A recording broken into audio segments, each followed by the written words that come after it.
Mr. President, Excellencies, Foreign Minister of Cuba, Mr. Bruno Dominguez.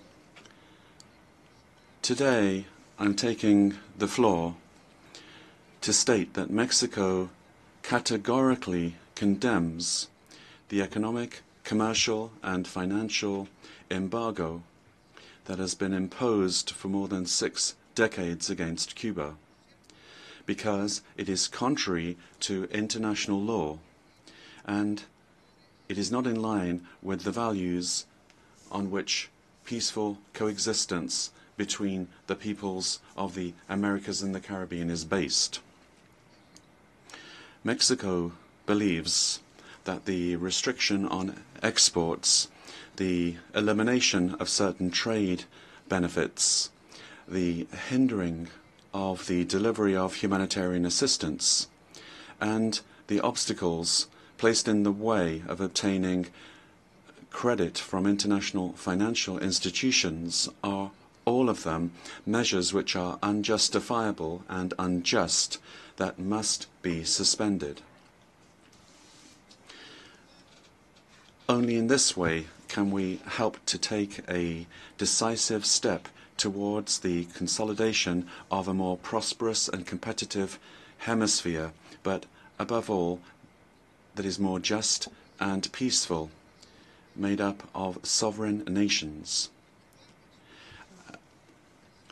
As was stated by the President of Mexico, Claudia Sheinbaum, and Foreign Minister Juan Ramón de la Fuente, the relationship with Latin America and the Caribbean is a priority for my government. That is why we have worked very hard to strengthen processes of integration, to ensure a broad dialogue and cooperation with countries of our region.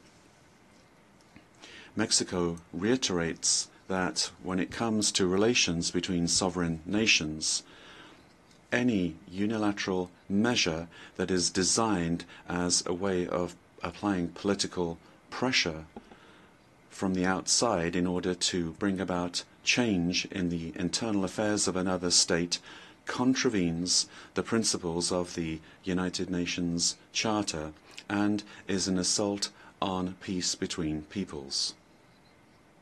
We firmly believe that there should not be unilateral sanctions of any kind.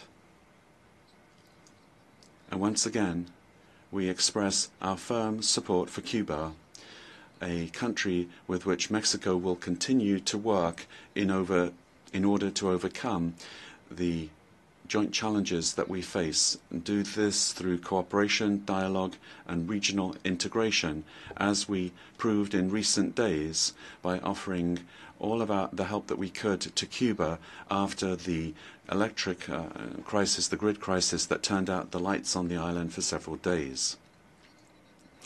Latin America and the Caribbean is a diverse region, but with a spirit of unity that should be strengthened and not weakened by unilateral policies. Therefore, once again, we call upon the government of the United States to put an end to the embargo without further delay. What has been repeatedly seen is that what does not achieve its goals should be abandoned. The time has come to open up a new chapter and enable Cuba to fully participate in the global community without the restrictions imposed by this unjust and inhumane embargo. Thank you very much.